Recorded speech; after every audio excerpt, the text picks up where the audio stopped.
Kitab Obaja.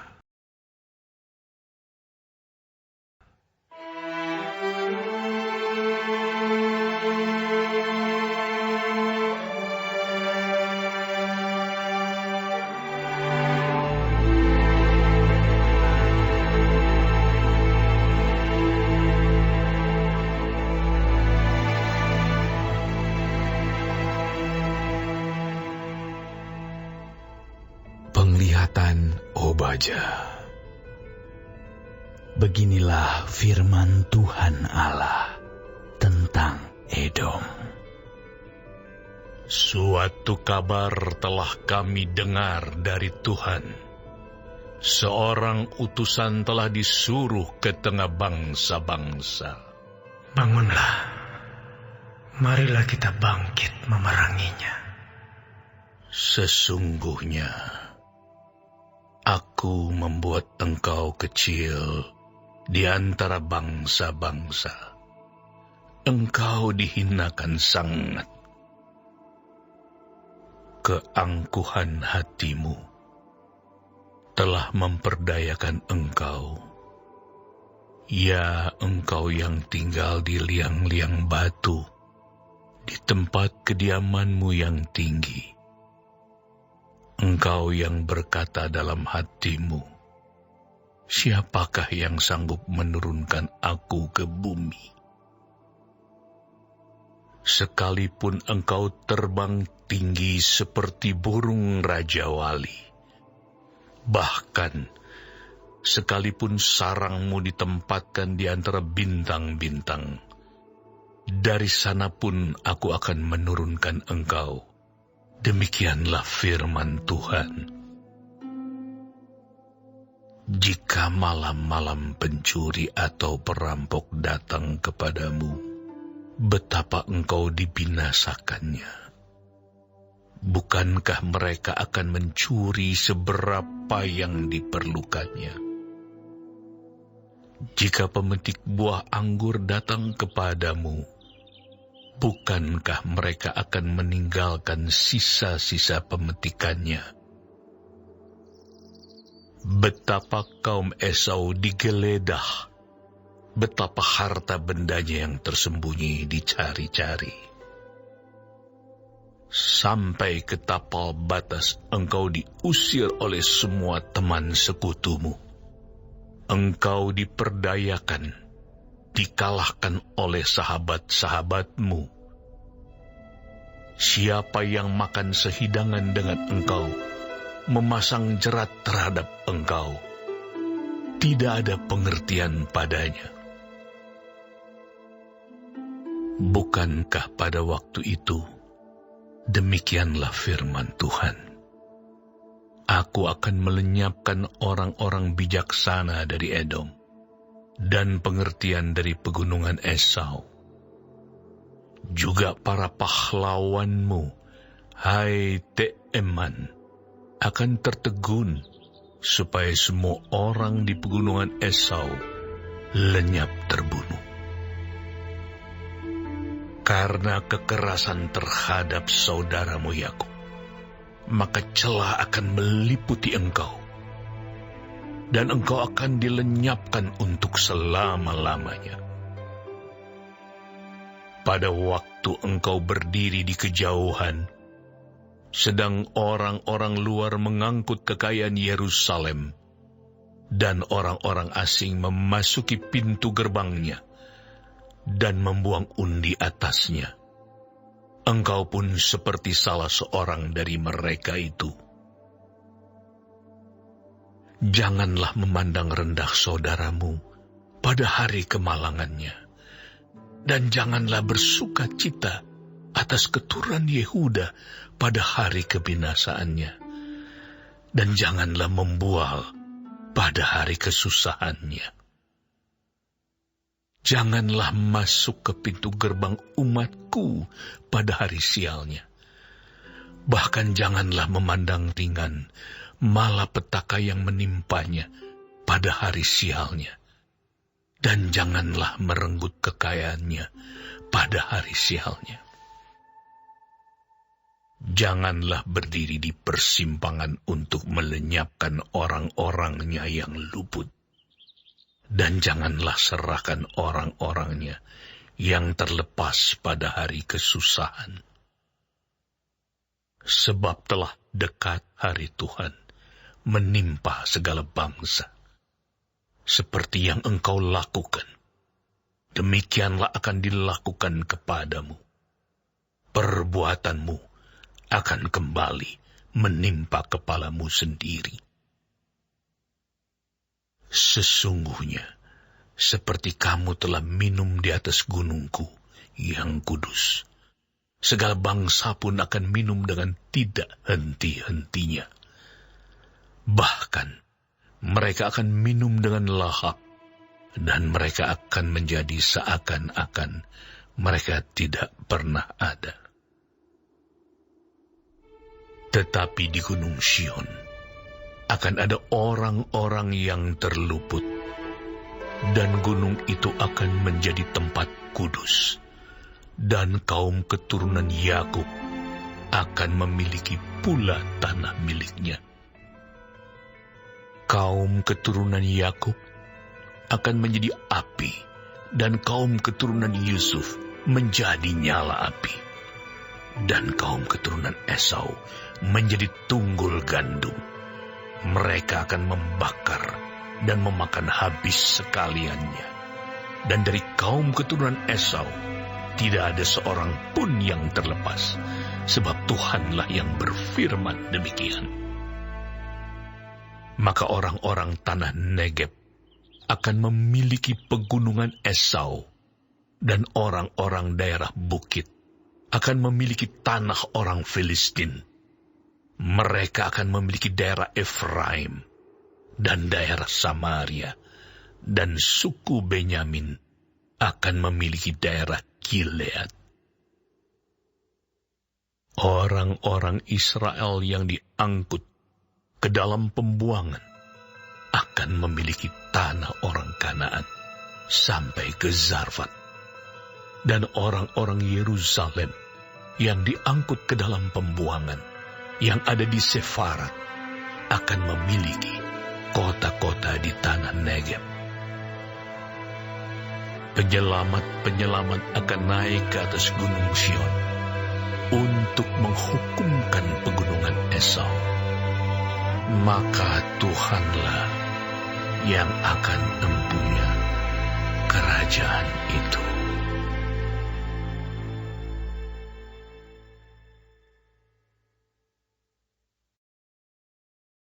Kitab Yunus.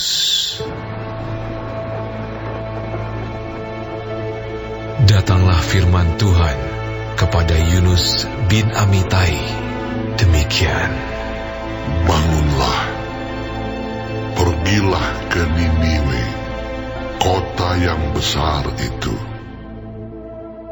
Berserulah terhadap mereka, karena kejahatannya telah sampai kepadaku. Tetapi Yunus bersiap untuk melarikan diri ke Tarsis, jauh dari hadapan Tuhan. Ia pergi ke Yafo dan mendapat di sana sebuah kapal yang akan berangkat ke Tarsis. Ia membayar biaya perjalanannya, lalu naik kapal itu untuk berlayar bersama-sama dengan mereka ke Tarsis, jauh dari hadapan Tuhan. Tetapi Tuhan menurunkan angin ribut ke laut, lalu terjadilah badai besar, sehingga kapal itu hampir-hampir terpukul hancur. Awak kapal menjadi takut, masing-masing berteriak-teriak kepada Allahnya, dan mereka membuang ke dalam laut segala muatan kapal itu untuk meringankannya. Tetapi Yunus telah turun ke dalam ruang kapal yang paling bawah dan berbaring di situ, lalu tertidur dengan nyenyak. Datanglah nahkoda mendapatkannya sambil berkata, "Bagaimana mungkin kau tidur begitu nyenyak? Bangunlah, berserulah kepada Allahmu. barangkali Allah itu akan mengindahkan kita, sehingga kita tidak binasa. Lalu berkatalah mereka satu sama lain, marilah kita buang undi, supaya kita mengetahui karena siapa kita ditimpa oleh malapetaka ini. Mereka membuang undi, dan Yunuslah yang kena undi. Berkatalah mereka kepadanya, beritahukan kepada kami, karena siapa kita ditimpa oleh malapetaka ini? Apa pekerjaanmu? Dan dari mana engkau datang? Apa negerimu?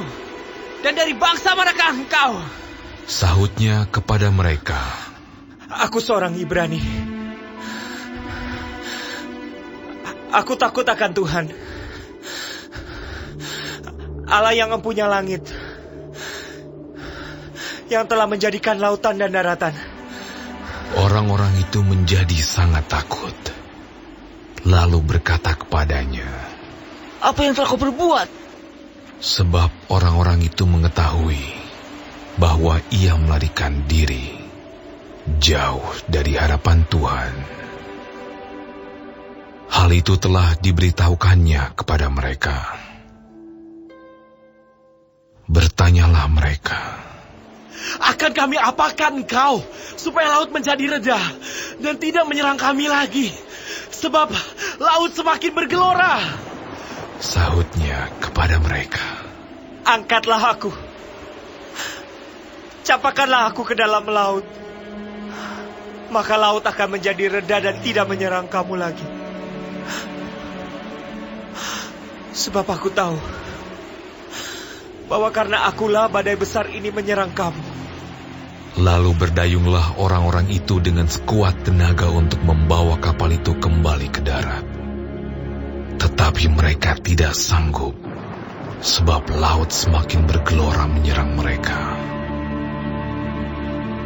Lalu berserulah mereka kepada Tuhan, katanya, Ya Tuhan, janganlah kiranya Kau biarkan kami binasa karena nyawa orang ini.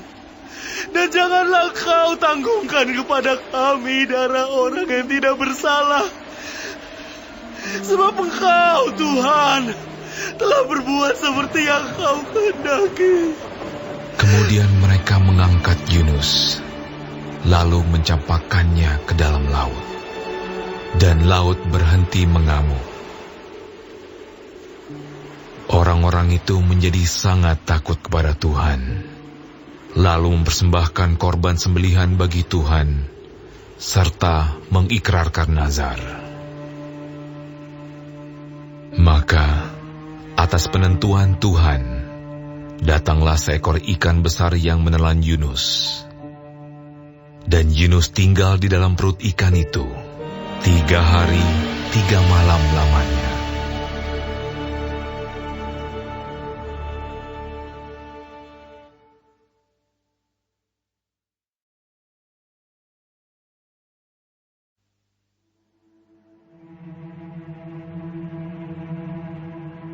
Berdoalah Yunus kepada Tuhan, Allahnya, dari dalam perut ikan itu, katanya, Dalam kesusahanku,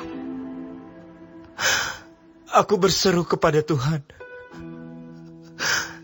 dan Ia menjawab aku. Dari tengah-tengah dunia orang mati, aku berteriak, dan Kau dengarkan suaraku. Telah Kau lemparkan aku ke tempat yang dalam, ke pusat lautan. Lalu aku terangkum oleh arus air. Segala gelora dan gelombang-Mu melingkupi aku. Dan aku berkata, telah terusir aku dari hadapan mata-Mu. Mungkinkah aku memandang lagi bait-Mu yang kudus?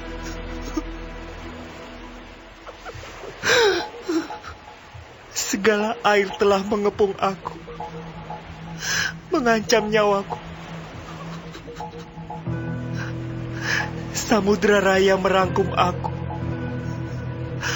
Lumut lautan membelit kepalaku di dasar gunung-gunung. Aku tenggelam ke dasar bumi.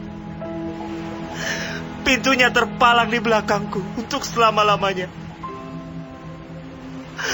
Ketika itulah Engkau naikkan nyawaku dari dalam liang kubur. Ya Tuhan Allahku. Ketika jiwaku letih lesu di dalam aku, teringatlah aku kepada Tuhan, dan sampailah doaku kepadamu ke dalam bait-Mu yang kudus. Mereka yang berpegang teguh pada berhala kesia-siaan, merekalah yang meninggalkan Dia, yang mengasihi mereka dengan setia. Tetapi aku, dengan ucapan syukur akan kupersembahkan korban kepadamu. Apa yang kunasarkan akan kubayar. Keselamatan adalah dari Tuhan.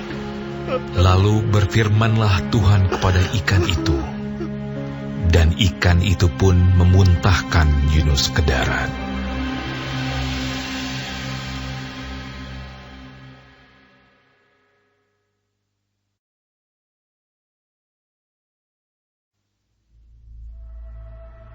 Datanglah firman Tuhan kepada Yunus untuk kedua kalinya. Demikian. Bangunlah, pergilah ke Niniwe, kota yang besar itu, dan sampaikanlah kepadanya seruan yang kufirmankan kepadamu.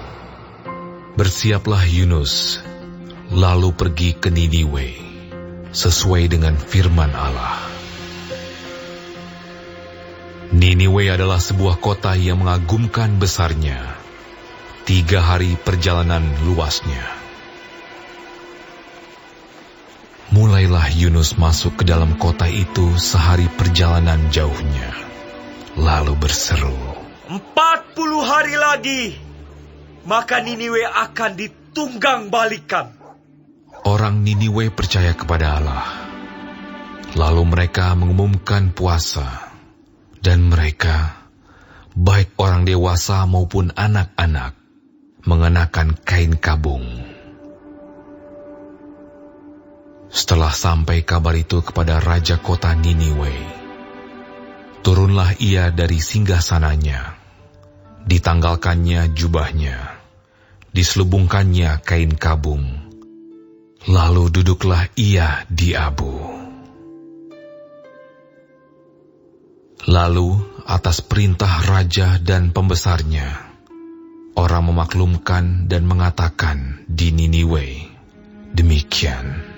Manusia dan ternak, lembu sapi dan kambing domba tidak boleh makan apa-apa. Tidak boleh makan rumput dan tidak boleh minum air. Haruslah semuanya, manusia dan ternak, berselubung kain kabung dan berseru dengan keras kepada Allah, serta haruslah masing-masing berbalik dari tingkah lakunya yang jahat dan dari kekerasan yang dilakukannya.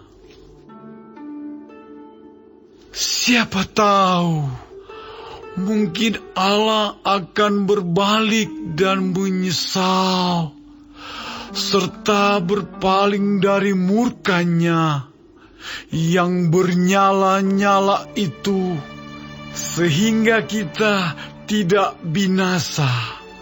Ketika Allah melihat perbuatan mereka itu, yakni bagaimana mereka berbalik dari tingkah lakunya yang jahat, maka menyesallah Allah karena malapetaka yang telah dirancangkannya terhadap mereka. Dan ia pun tidak jadi melakukannya.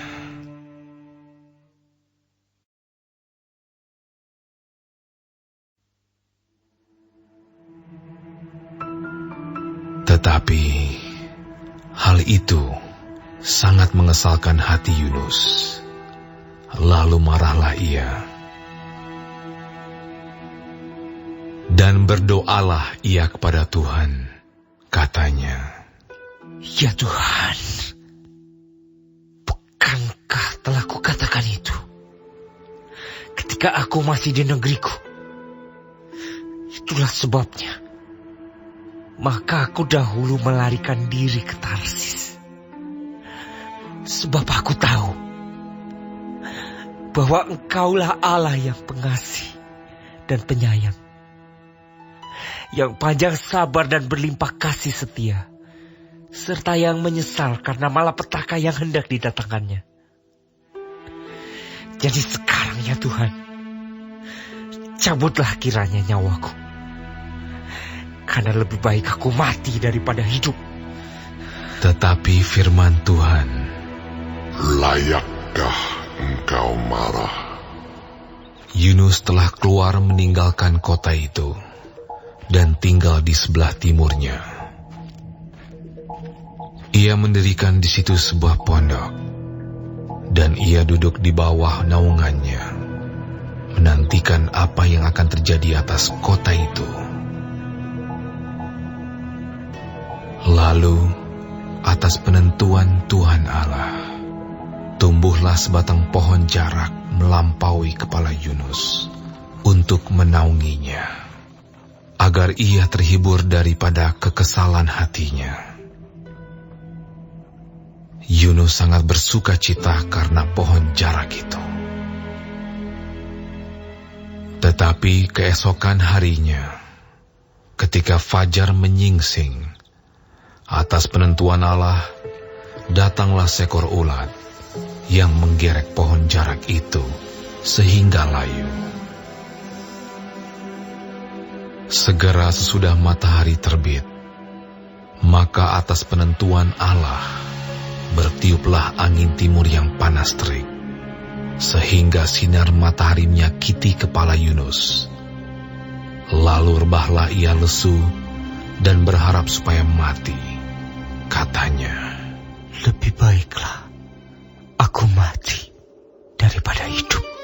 Tetapi berfirmanlah Allah kepada Yunus, "Layakkah engkau marah karena pohon jarak itu?"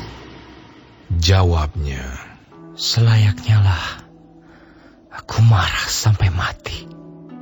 Lalu Allah berfirman, "Engkau sayang kepada pohon jarak itu, yang untuknya sedikit pun engkau tidak berjerih payah, dan yang tidak engkau tumbuhkan, yang tumbuh dalam satu malam, dan binasa dalam satu malam pula.